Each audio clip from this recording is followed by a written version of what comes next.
इन दिनों दर्शक रहस्य और रोमांच से भरपूर फिल्मों व सीरियलों को कुछ ज़्यादा ही देखना पसंद कर रहा है।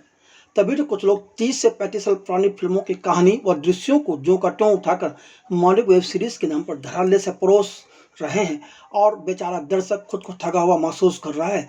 जी हाँ, इसी संदर्भ में आज हम अपने फिल्म संगम चैनल पर जगन्नाथ द्वारा निर्मित और प्रबल बरुआ निर्देशित वेब सीरीज खोज परछाइयों के उस पार की रिव्यू करने जा रहे हैं, जो कि आज 27 दिसंबर से OTT प्लेटफॉर्म ZEE5 पर स्ट्रीम हो रही है।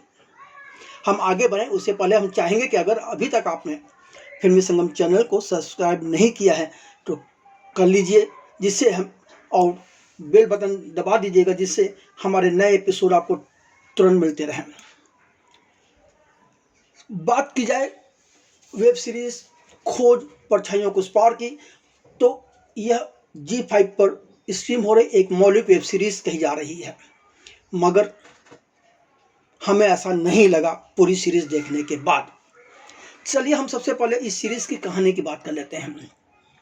वेब सीरीज खोज परछाइयों के उस पार की शुरुआत सारी भासमी द्वारा अभिनीत वकील वेद खन्ना के परेशान हालत में पंचगनी के स्थानीय पुलिस स्टेशन में पहुंचने से होती है, जहां वह आमिर दलवी अभिनीत पुलिस इंस्पेक्टर अमोल साथे से मिलता है। अमोल साथे पुलिस इंस्पेक्टर होने के साथ साथ लेखक भी हैं। उसके कुछ उपन्यास छप चुके हैं, तो वहीं वह एक नया उपन्यास बीबी की प्यास लिख रहे हैं। वकील वेद खन्ना पुलिस इंस्पेक्टर साथे से अपनी पत्नी मीरा खन्ना के लापता होने की शिकायत दर्ज कराते हैं, जिसके बारे में वेद खन्ना का कहना है कि पिछली रात से उनका कोई पता नहीं चल रहा है।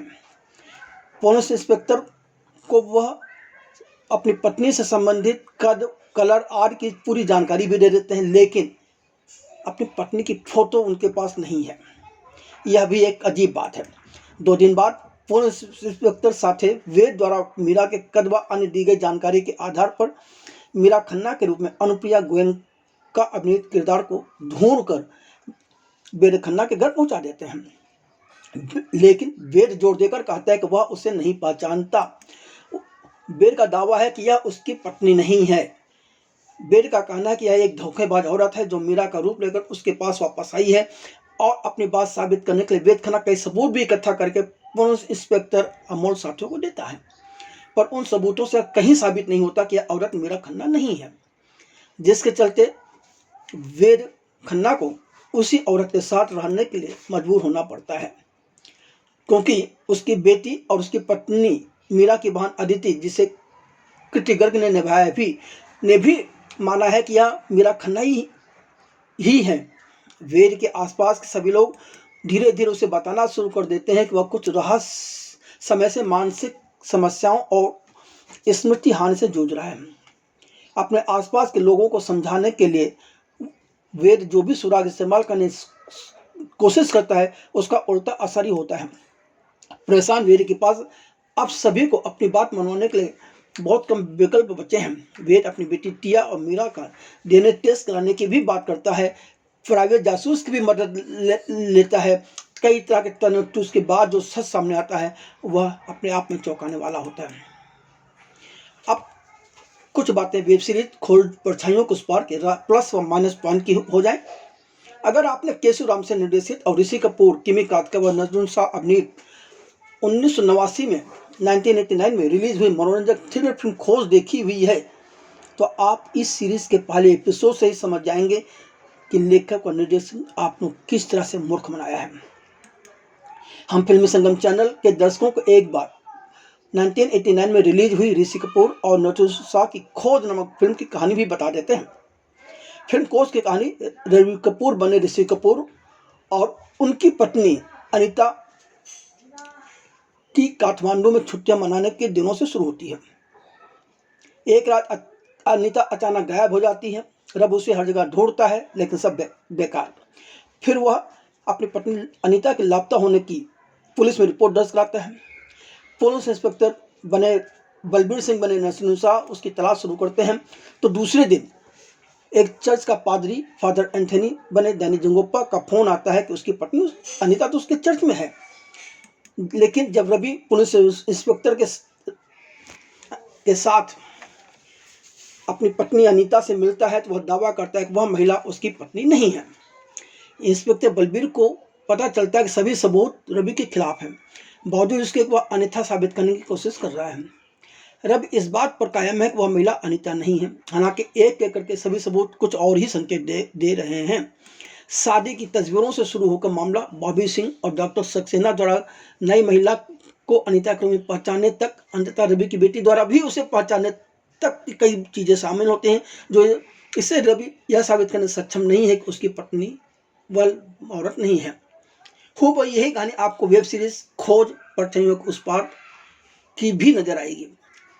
सिर्फ सीरीज में एक प्राइवेट डिटेक्टिव का किरदार जोड़ने के अलावा कहानी को पंचगनी में रखा गया है। इसके अलावा कोई नई बात इस सीरीज में नहीं है। कुछ दृश्य तो आपको ज्यों को त्यों फिल्माए गए नजर आएंगे। अति कमजोर पटकथा वाली इस सीरीज में जिस तरह से नाम में खोज के साथ परछाइयों के उस पार जोड़ा गया है, उसी तरह लेखक ने इसमें 10% बदलाव कर एक दो किरदार नए जोड़ने के अलावा उसी पुरानी फिल्म का बदतर रूप ही इस सीरीज में परोस दिया है। पूरे 7 एपिसोड देखते हुए लगता है कि फिल्मकार ने पहले 2.5 घंटे की फिल्म बनाई थी, जिसे बाद में 7 एपिसोड में विभाजित कर मौलिक वेब सीरीज कहकर G5 ने स्टेम कर दिया। सीरीज में लेखक ने कहीं कोई रहस्य का पुट नहीं रखा है। निर्देशन भी काफ़ी कमज़ोर है। यूँ तो सीरीज का अंत एक रहस्य के उजागर होने के साथ होता है, मगर पूरे 7 एपिसोड में एक भी दृश्य ऐसा नहीं है जहां दर्शक चौंके या रोमांच का अनुभव हो या उसे लगा कि कोई बहुत बड़ा राज खुलने वाला है।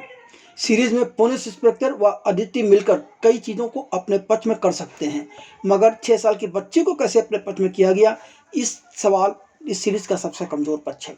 अब वेड अपनी पत्नी के गायब होने की शिकायत दर्ज कराने पुलिस स्टेशन जाता है तो उसके बाद अपनी पत्नी को कोई फोटो का ना होना भी अजीब बात है।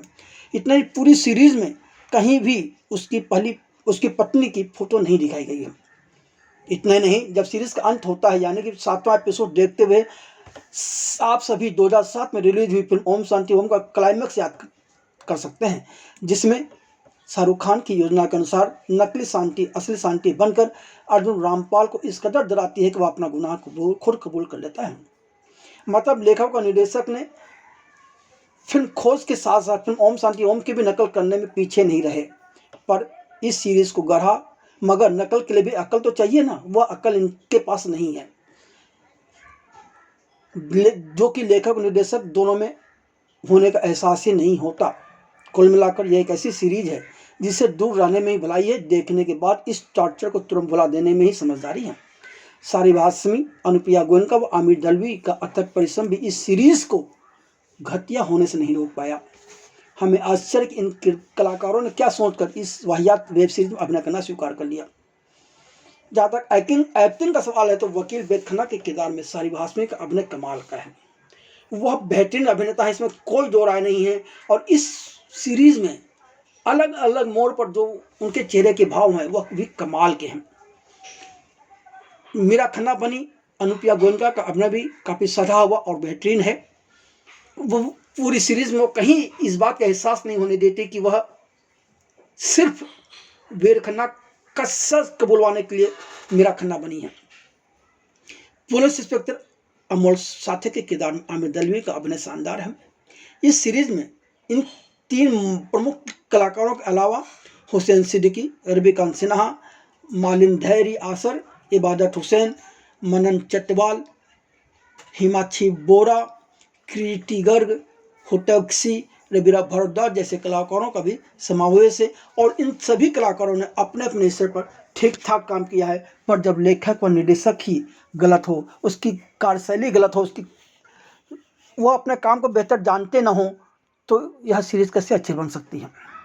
अगर आपने खोज परछाई के उस पार सीरीज देखी है तो आपको कैसी लगी यह हमें कमेंट बॉक्स में लिखकर जरूर बताएं।